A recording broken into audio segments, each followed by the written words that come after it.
Hoje em dia, a gente vive em uma era marcada por uma intensidade emocional constante, no qual as pessoas são diariamente bombardeadas por informações, expectativas sociais e pressões internas, que não apenas afetam o comportamento externo, mas moldam profundamente a vida interior. Esse cenário gera uma geração cansada, ansiosa e frequentemente desorientada, que busca desesperadamente estabilidade emocional e sentido existencial.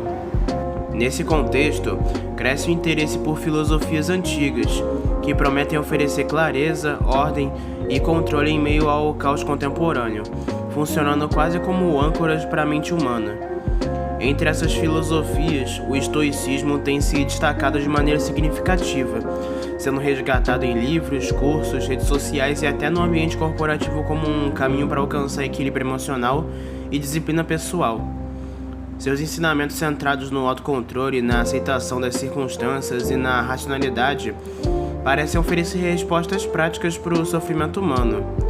Só que, no entanto, essa popularização muitas vezes simplifica excessivamente uma filosofia complexa e ignora suas limitações quando comparada à fé cristã.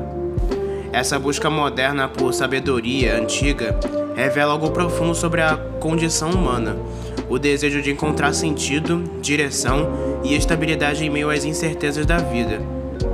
O ser humano, criado à imagem de Deus, carrega dentro de si uma necessidade de ordem e propósito, mas quando tenta preencher esse vazio apenas com recursos humanos, inevitavelmente encontra limites. É nesse ponto que a filosofia pode até ajudar, mas não pode salvar.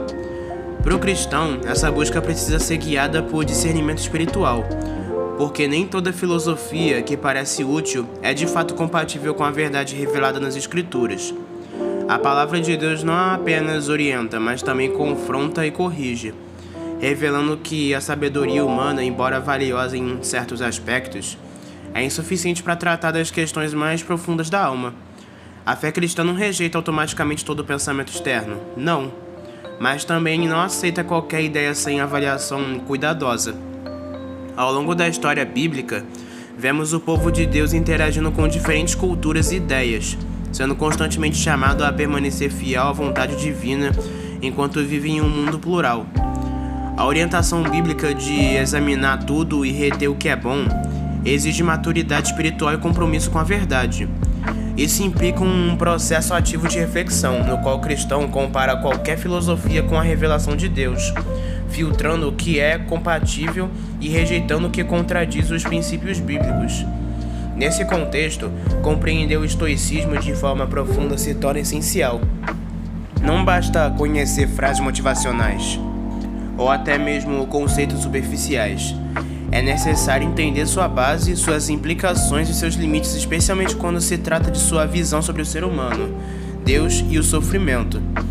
Além disso, o crescimento espiritual não ocorre apenas por meio do conhecimento, mas pela aplicação da verdade. Portanto, estudar o estoicismo à luz do cristianismo não é apenas um exercício intelectual, mas uma ferramenta para fortalecer a fé e desenvolver discernimento. É importante também evitar extremos, tanto a rejeição completa de tudo o que não é explicitamente cristão, quanto a aceitação indiscriminada de ideias externas. O equilíbrio bíblico está em submeter tudo à autoridade de Deus. Dessa forma, esse vídeo busca conduzir você que está assistindo a uma compreensão mais profunda, equilibrada e espiritualmente responsável sobre o estoicismo e a sua relação com a fé cristã. Antes de mais nada, a gente precisa entender o que é o estoicismo e como ele surgiu. O estoicismo surgiu no século III a.C., em Atenas, em um momento de profunda transição histórica no qual o mundo grego deixava para trás a estrutura das cidades-estado clássicas e entrava em uma nova fase marcada pela expansão cultural e política promovida por Alexandre o Grande. Esse período, conhecido como helenístico, trouxe consigo uma sensação generalizada de deslocamento e perda de identidade coletiva, fazendo com que muitos indivíduos passassem a buscar segurança não mais nas instituições políticas, mas dentro de si mesmos. Assim, o terreno estava preparado para o surgimento de filosofias que oferecessem direção pessoal, estabilidade emocional e um senso de propósito individual. Nesse cenário, Zenão de Cítio aparece como uma figura central. Nascido em uma região comercial e multicultural, ele teve contato com diversas correntes filosóficas antes de desenvolver seu próprio sistema. Uma das narrativas mais conhecidas sobre sua vida relata que ele perdeu quase tudo em um naufrágio, experiência que teria influenciado profundamente sua visão sobre a instabilidade das coisas externas. Esse tipo de vivência contribuiu para a construção de uma filosofia que buscava algo que não pudesse ser destruído pelas circunstâncias.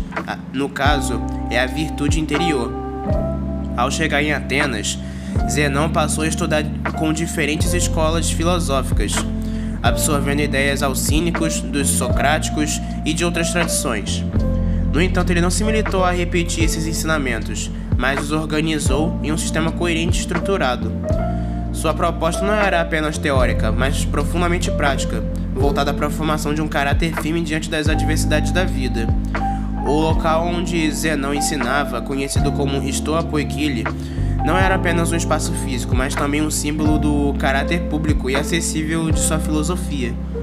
Diretamente de outras escolas, que funcionavam em ambientes mais fechados e exclusivos, o estoicismo nascia em um meio à vida cotidiana, aberto a qualquer pessoa disposta a aprender. Isso contribuiu para sua popularização e para sua identificação com a vida prática. Desde o início, o estoicismo se estruturou sobre a ideia de que o universo é governado por uma razão universal, uma ordem lógica que dá sentido a todas as coisas. Essa visão implicava que viver bem significava viver em harmonia com essa ordem, aceitando aquilo que não podemos ser mudado e exercendo domínio sobre aquilo que depende da vontade humana. Essa proposta oferecia uma resposta direta ao caos emocional e à incerteza da época. A ética estoica, considerada o coração da filosofia, enfatizava que a virtude é o único bem verdadeiro. Isso significa que os fatores externos como riqueza, status ou saúde não determinavam a qualidade de vida de uma pessoa. Em vez disso, o foco que estava na maneira como o indivíduo reagia a essas circunstâncias, essa perspectiva representava uma mudança radical em relação a outras formas de pensamento que valorizavam bens materiais.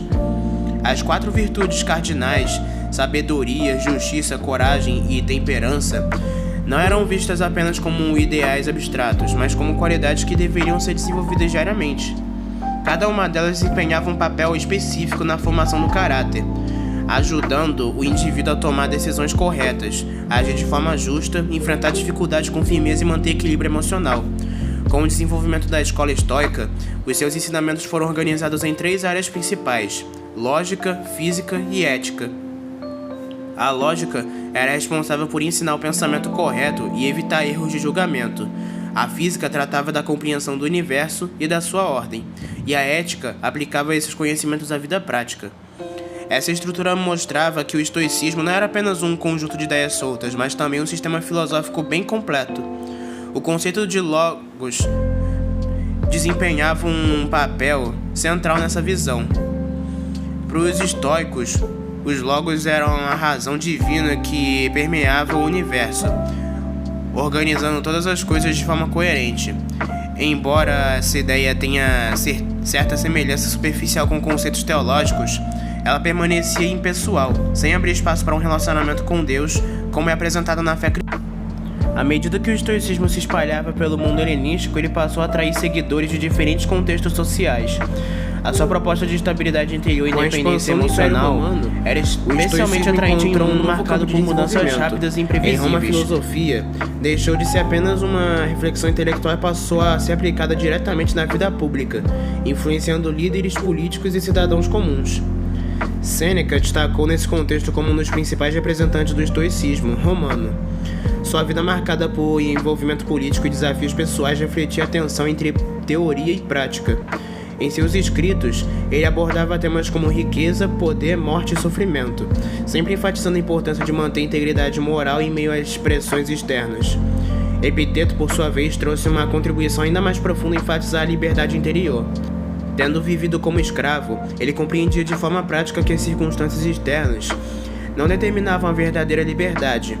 Os seus ensinamentos destacavam a importância de focar naquilo que está sob o nosso controle, desenvolvendo uma mentalidade resiliente e disciplinada.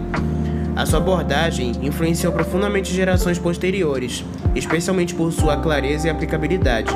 Ele ensinava que a verdadeira paz não depende do mundo exterior, mas da forma como interpretamos e reagimos aos acontecimentos. Marco Aurélio representava talvez o exemplo mais emblemático da aplicação do estoicismo. Como imperador romano, ele enfrentava responsabilidades imensas, conflitos políticos e crises constantes. Ainda assim, buscava viver de acordo com os princípios estoicos, registrando em seus escritos reflexões pessoais sobre disciplina, dever e autocontrole. A sua obra Meditações revela não apenas um líder, mas um homem constante e uma constante luta interna para alinhar suas ações com seus valores. Isso mostra que o estoicismo não era uma filosofia distante da realidade, mas profundamente enraizada na experiência humana. Outro aspecto relevante da história do estoicismo é a sua capacidade de adaptação ao longo do tempo. Mesmo após o declínio das escrituras políticas que o sustentavam, seus princípios continuaram a influenciar o pensamento ocidental. Durante a Idade Média e o Renascimento, muitos conceitos estoicos foram reinterpretados, especialmente em diálogos com a teologia cristã e a filosofia moral. Embora não fossem adotados integralmente, contribuíram para reflexões sobre ética e virtude. Na modernidade, o estoicismo passou por um novo processo de redescoberta, sendo frequentemente associado ao desenvolvimento pessoal, à psicologia e à busca por equilíbrio emocional. Essa releitura contemporânea, embora útil em alguns aspectos, muitas vezes simplifica sua profundidade original. Esse ressurgimento demonstra que as questões enfrentadas pelos antigos, sofrimento, incerteza, busca por sentido, continuam presentes na experiência humana atual. Isso explica por que o estoicismo ainda encontra espaço em um mundo moderno. No entanto, é importante reconhecer que essa popularização pode distorcer seus ensinamentos, transformando-os em frases motivacionais desconectadas de seu contexto filosófico original. Além disso, a ausência de uma base espiritual revelada limita o alcance do estoicismo. Ele oferece ferramentas para lidar com a vida, mas não responde plenamente às questões sobre origem, propósito e destino final do ser humano. Essa limitação se torna ainda mais evidente quando comparamos o estoicismo com a fé cristã, que não apenas orienta o comportamento, mas oferece redenção e transformação interior. Outro ponto importante é que, embora o estoicismo valorize a razão, ele não reconhece a necessidade de uma intervenção divina para restaurar o ser humano. Isso cria uma visão incompleta da realidade humana. Ao longo de suas histórias, o estoicismo demonstrou grande força como um sistema ético e filosófico, mas também revelou suas limitações quando confrontado com questões espirituais mais profundas. Portanto, compreender sua história não é apenas um exercício acadêmico, mas uma ferramenta essencial para avaliar o seu valor e seus limites à luz da fé cristã. Agora que a gente já entendeu sobre o que é estoicismo e já contou a história detalhadamente, agora a gente pode comparar o estoicismo com a Bíblia. Bem, ao comparar o estoicismo com a Bíblia de maneira mais profunda, a gente percebe que os pontos de contato entre ambos não são meramente coincidências, mas refletem aquilo que muitos teólogos chamam de graça comum, ou seja, a capacidade humana de perceber aspectos da verdade mesmo fora da revelação direta de Deus.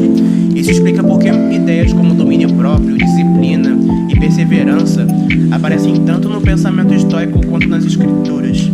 No entanto, embora essas semelhanças existam, elas não devem ser confundidas com equivalência espiritual. O domínio próprio, por exemplo, é um conceito central em ambas as perspectivas, mas sua origem e propósito são radicalmente diferentes. No estoicismo, o domínio próprio é alcançado por meio da razão e da autodisciplina, sendo fruto do esforço humano. Já na Bíblia, ele é apresentado como fruto do Espírito Santo, resultado de um relacionamento vivo com Deus. Isso significa que no cristianismo, o domínio próprio não é apenas uma conquista moral, mas uma evidência de uma transformação espiritual. Essa diferença revela algo profundo sobre a natureza do ser humano. Enquanto o estoicismo acredita que o homem possui dentro de si os recursos necessários para alcançar a virtude, a Bíblia ensina que o coração humano é inclinado ao pecado e necessita de redenção. Portanto, qualquer tentativa de viver uma vida verdadeiramente justa sem Deus será sempre limitada e incompleta. Quando analisamos o sofrimento, encontramos outro ponto importante de comparação. Os estoicos ensinavam que o sofrimento é inevitável e que deve ser enfrentado com firmeza sem permitir que ele abale a paz interior. Essa perspectiva valoriza a resistência e estabilidade emocional, mas não oferece um propósito transcendente para a dor. A Bíblia, por outro lado, não apenas reconhece o sofrimento, mas o insere dentro de um plano maior. O sofrimento, na perspectiva cristã, pode ser usado por Deus para moldar o caráter, fortalecer a fé e aproximar o ser humano dele. Isso transforma completamente a forma como o sofrimento é encarado, pois ele deixa de ser apenas um fardo e passa a ser um instrumento de crescimento espiritual. Outro contraste significativo está na fonte da força interior. O estoicismo ensina que o indivíduo deve encontrar dentro de si a força necessária para enfrentar a vida, promovendo uma visão da autossuficiência. Já o cristianismo ensina que o ser humano é dependente de Deus, que a verdadeira força vem dele. Essa diferença não é apenas teórica, mas prática, porque influencia diretamente a maneira como o indivíduo reage às dificuldades. Além disso, a visão de Deus no estoicismo é impessoal, frequentemente associada a uma força racional que governa o universo. Essa concepção não permite um relacionamento pessoal com Deus, limitando a experiência espiritual a uma compreensão intelectual do cosmos. Em contraste, a Bíblia apresenta um Deus pessoal que se revela, que ama e que se relaciona com o ser humano. Essa diferença impacta profundamente a forma como a vida é vivida. No estoicismo, o objetivo é alinhar-se com a razão universal. No cristianismo, o objetivo é viver em comunhão com Deus. Isso significa que a vida cristã não é apenas uma busca por equilíbrio, mas por relacionamento. Outro ponto crucial é a questão do pecado. O estoicismo reconhece falhas humanas, mas não apresenta uma solução real para elas. Já o cristianismo é centrado na redenção, mostrando que o ser humano precisa ser salvo e transformado por Deus. Dessa forma, embora existam pontos de contato, as diferenças entre o estoicismo e a Bíblia são profundas e fundamentais, se tornando impossível tratá-los como equivalentes. O cristão deve, portanto, exercitar discernimento, reconhecendo o que pode ser útil, mas mantendo sua fé firmemente enraizada na verdade das Escrituras. E calma que não acabou por aí. Agora, nessa parte do vídeo, eu quero te explicar como aplicar o estoicismo nos dias atuais, porém com discernimento cristão. A aplicação do estoicismo nos dias atuais, especialmente dentro de uma perspectiva cristã, exige um baita equilíbrio bem cuidadoso entre aproveitamento e discernimento.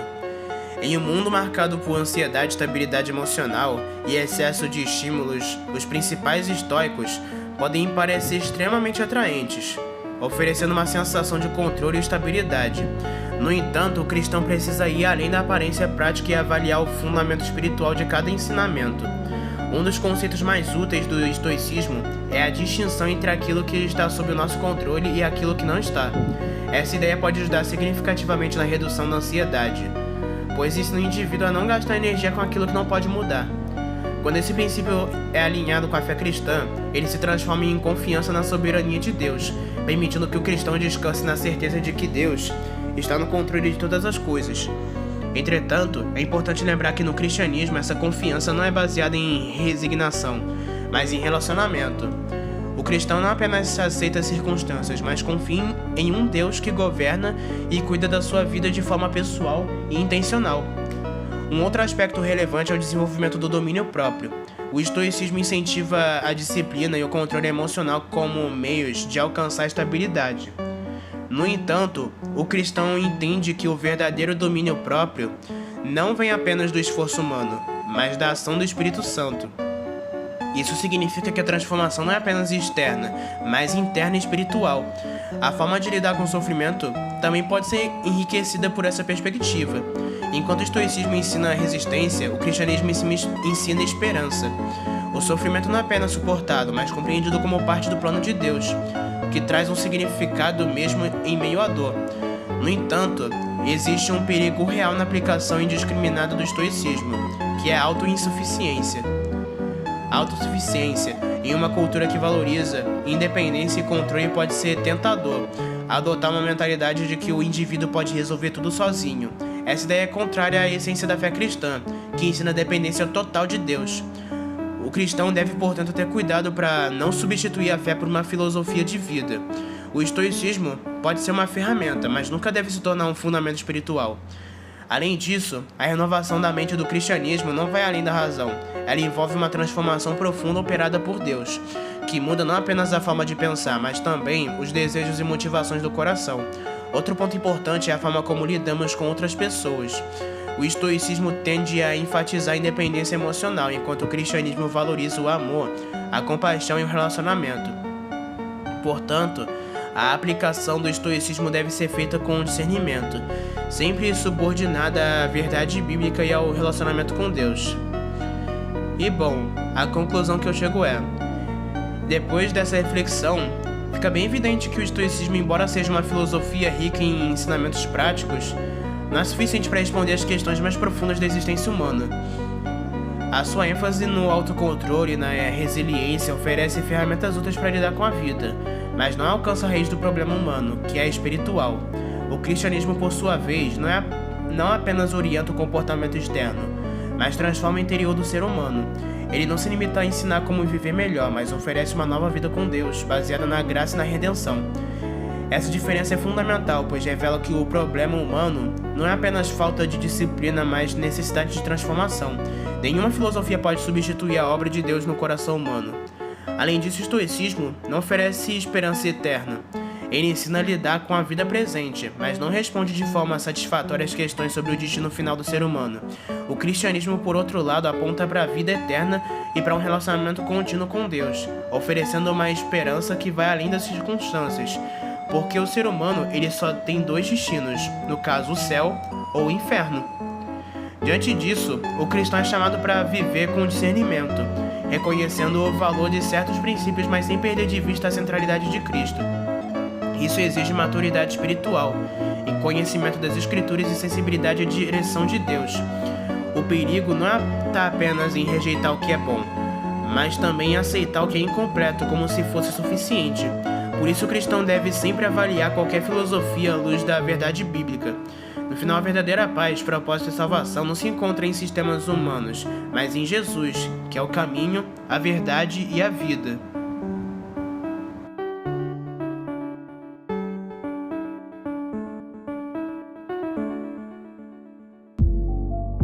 Em Romanos capítulo 3, versículo 23 está escrito: porque todos pecaram e destituídos estão da glória de Deus. Isso significa que nenhuma filosofia, por mais bem estruturada que seja, consegue restaurar aquilo que foi quebrado espiritualmente. É aqui que o cristianismo se torna completamente diferente. Ele não oferece apenas princípios para viver melhor, mas um caminho de reconciliação com Deus. Em Cristo não encontramos apenas mais redenção, não encontramos apenas controle, mas transformação. Não encontramos apenas força interior, mas uma nova vida sustentada pela graça de Deus. O estoicismo ensina a suportar a vida com dignidade. O evangelho ensina a viver com propósito eterno. O estoicismo busca paz através do controle. O cristianismo oferece paz através de um relacionamento com Deus. Essa diferença não é pequena, ela é essencial. Por isso, o ponto central não é rejeitar completamente o estoicismo, mas colocá-lo no lugar certo. Ele pode ser uma ferramenta, mas nunca o fundamento. Ele pode ajudar em aspectos práticos, mas não substituir aquilo que só Deus pode fazer. Quando colocamos qualquer filosofia no lugar de Deus, mesmo que ela pareça boa, estamos construindo algo limitado. E é aqui que a pergunta final precisa ser levada a sério. Não como algo filosófico, mas como algo pessoal e urgente. Se hoje fosse o seu último dia de vida na Terra, se hoje fosse o seu último dia de vida, em quem você realmente estaria confiando para a sua eternidade? Seria na sua capacidade de manter o controle emocional, na sua disciplina, na sua força interior, ou seria em Cristo? Porque no fim não é sobre o quanto você conseguiu se controlar, é sobre quem te salvou. E a verdadeira vida não está apenas em filosofias humanas, mas em Jesus Cristo, que oferece não apenas melhora de vida, mas a vida eterna. Então é isso, meus irmãos, esse é o vídeo que eu quis trazer para vocês hoje. Foi um vídeo um pouco mais filosófico, não é muito complexo, bom, na verdade é um pouco complexo, mas não é algo muito difícil de se entender. Comentem aqui embaixo o que vocês acharam. Se você gostou, deixe seu like, compartilhe e se inscreva no canal, porque isso me ajuda muito a crescer e espalhar cada vez mais a palavra aqui para vocês e para todo mundo. Espero que tenham gostado do vídeo e até a próxima, e que Deus abençoe todos vocês.